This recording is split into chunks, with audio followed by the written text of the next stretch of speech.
I know we're a few minutes late. I think Lori's changed her mind. She was going to cancel the drink reception afterwards so we could catch up time, but I think we're going to leave that in place. So is that right? That's good. Oh, okay. So it's my privilege to moderate this session. One of the privileges I have here in British Columbia is to work with a team in gynecologic cancer that is amazing, and you're going to hear from three of my colleagues today about different aspects of BC's impact on the global stage related to gynecologic cancer. So without further comment, it's a delight to introduce David Huntsman. I think well known to many persons. He's a professor in the departments of Pathology and Laboratory Medicine, as well as Obstetrics and Gynecology. Also very notable, David is the Dr. Chue Memorial Professor of Gynecologic Oncology and the Canada Research Chair in Molecular and Genomic Pathology. So David's been taking a leadership role in OVCARE, our multidisciplinary ovarian cancer research team, and spans the research domain from the BC Cancer Agency through to the Vancouver General Hospital through to the University of British Columbia. So David, and I will keep people to 12 minutes so we can then have a couple of questions. Well, thank you so much for inviting me to this session. I've learned a lot, including what happened to Erica M, and now I know that she's gone on to even greater things. And so if I could have my slides, please.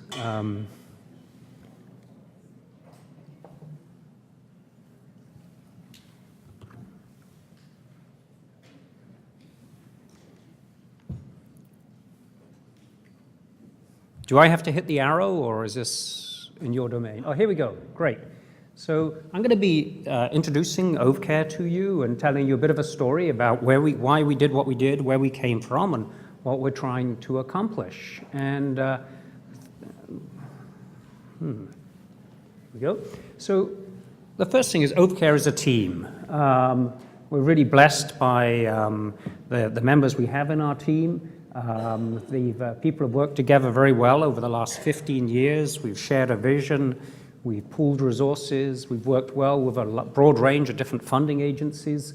And I mean, to some degree, I was a bit skeptical about teams, having been associated with some very poorly formed teams or, top-down imposed teams in the past. But OVCARE really worked and has really opened my eyes to how powerful this construct this can be if everybody chooses to work together.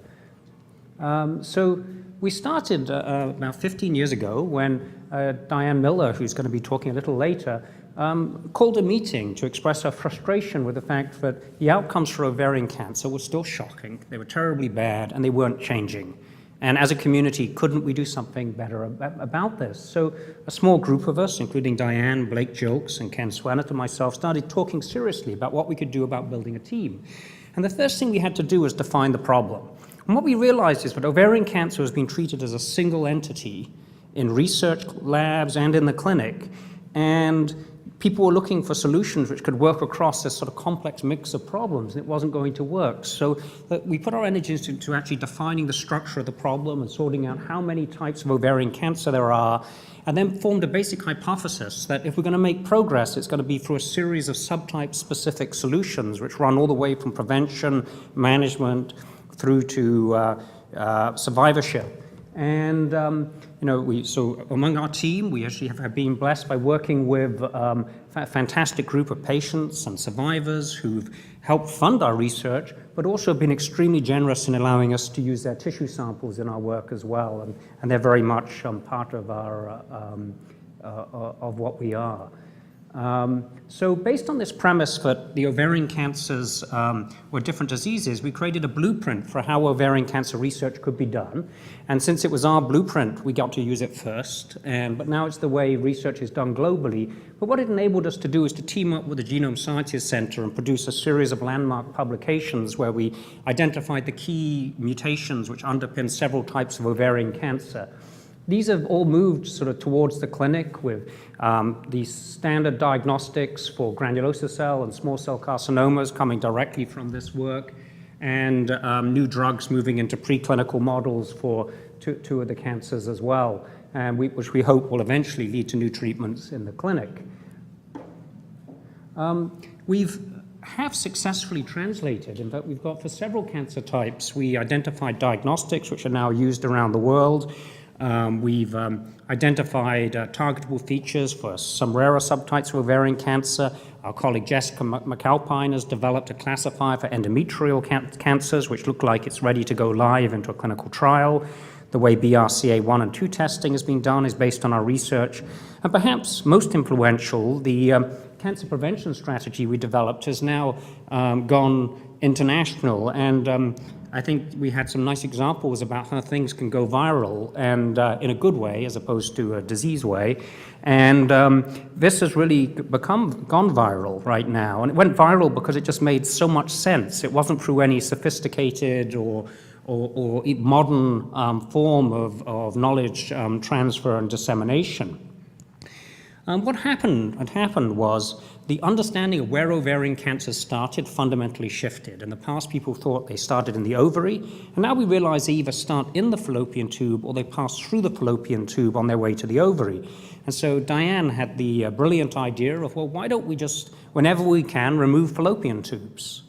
So if a woman's having a surgery, remove the fallopian tubes. If someone's having a tubal ligation, remove fallopian tubes. And between that and enhanced genetic testing, we believe we can reduce the risk of ovarian cancer or the incidence of ovarian cancer by somewhere between 30 and 40% in our population. We've managed to change practice in BC dramatically based on Diane just really asking the community to change practice. And this has taken off around the world with groups, the professional bodies around the world basically all recommending this. In some places like the UK, they graciously call it the sort of the BC strategy. In America, they call it the American strategy. But that's how Americans behave, so we just have to live with that. And that sort of the rollout is being led by Diane, Jessica McAlpine, and a new colleague, a health services researcher, Gillian Hanley, who is a brilliant recruit.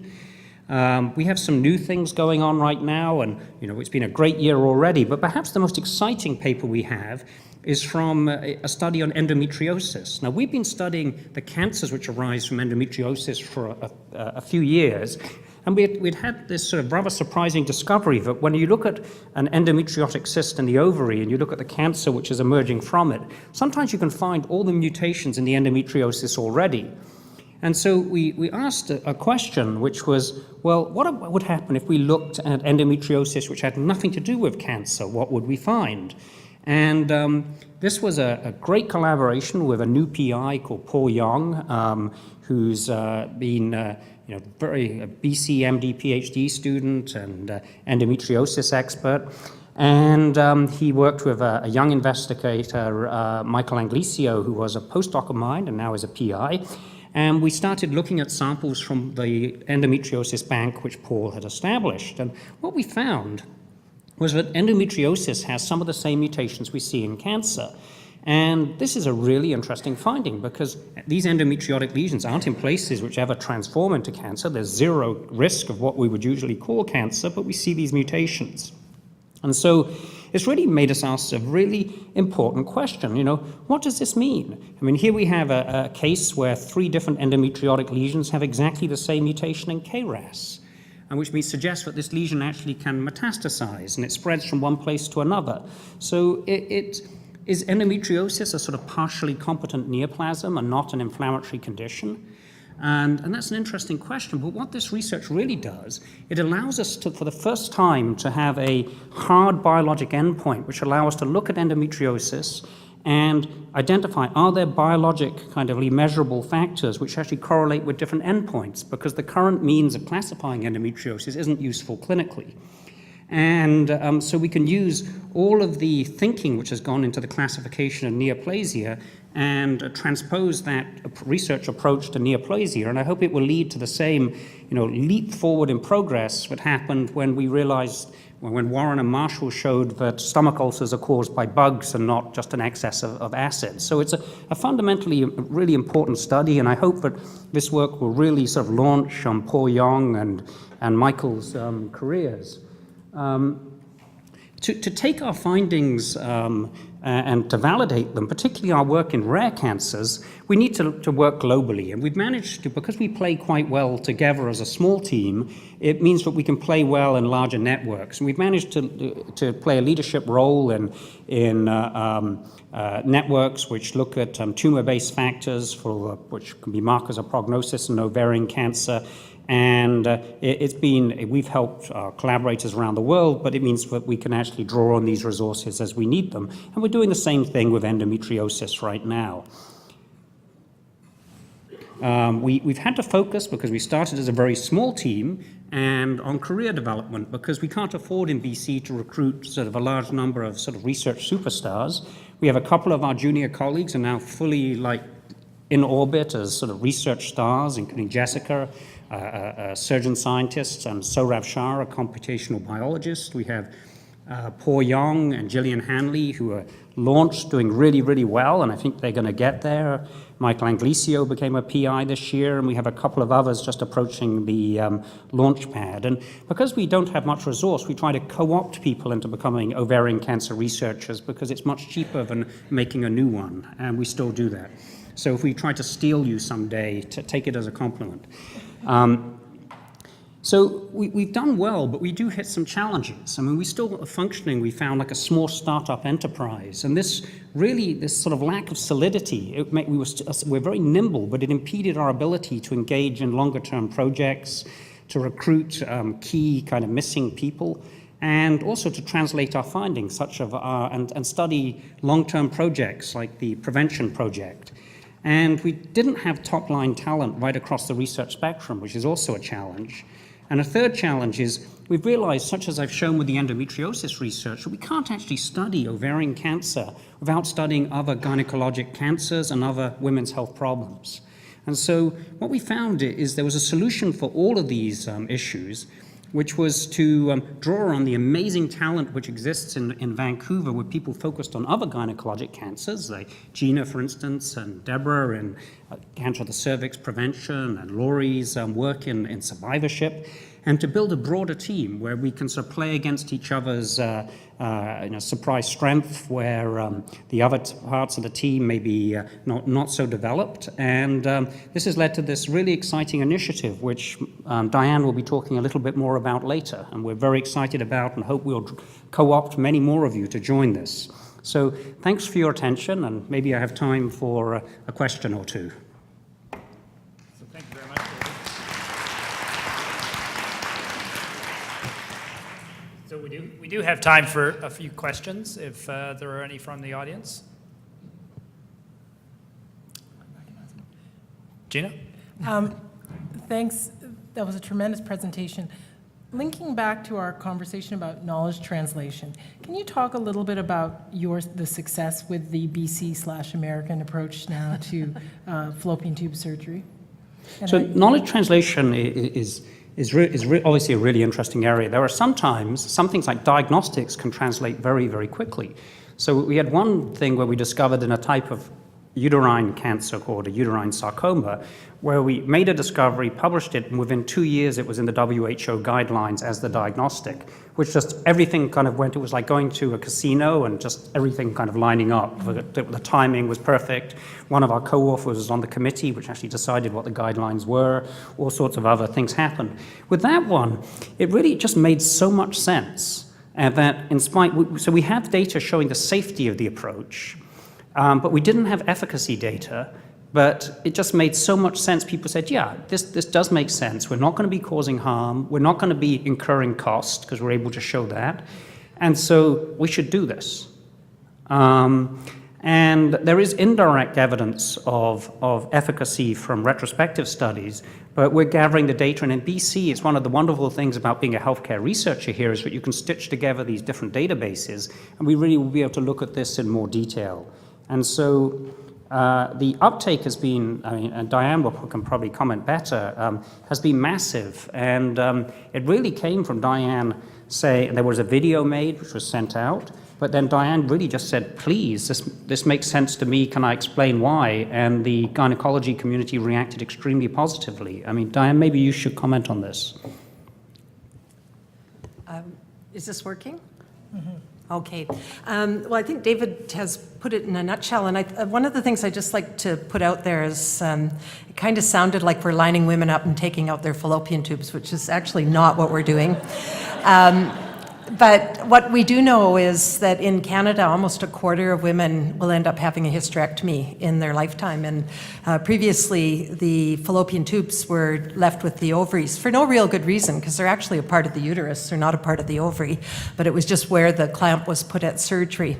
And we felt that having looked at our ovarian cancer outcomes database, we knew that 18% of the women that developed ovarian cancer in our province had had a hysterectomy in the past. We knew that another number of those women had had tubal ligations. So knowing that the worst type of ovarian cancer started in the tube, it just made sense that if we had taken the tube out when they had that opportunity, and most hysterectomies are done in women from sort of mid-30s to mid-40s for bleeding, fibroids, endometriosis. The cancers don't occur till the 50s and 60s, so we felt that there was a missed opportunity to prevent that. And our first initiative was to prove that it was safe, that we weren't interfering with ovarian function. We have very good data on that, no increased surgical morbidity. And what we've now done is we've moved on to say, well, at tubal ligation, because IVF has basically replaced putting the tubes back together, is another opportunity if somebody wants a tubal ligation. And then many women will have ovarian cystectomies or laparoscopic surgeries done in the 30s and 40s. And if they're completed childbearing, those are other opportunities to remove the fallopian tubes and decrease the incidence of this cancer. We have preliminary data. David said there's retrospective data, and we also have sort of some prospectively collected data because we have picked up some incidental cancers, and all the incidental cancers we picked up, which is I think about 30 now in the years since 2010 when we started, and all of those cancers are in the tube, none of them are in the ovary. So I think that's actually pretty good data that we're going to find something. And you better stop me, Gavin,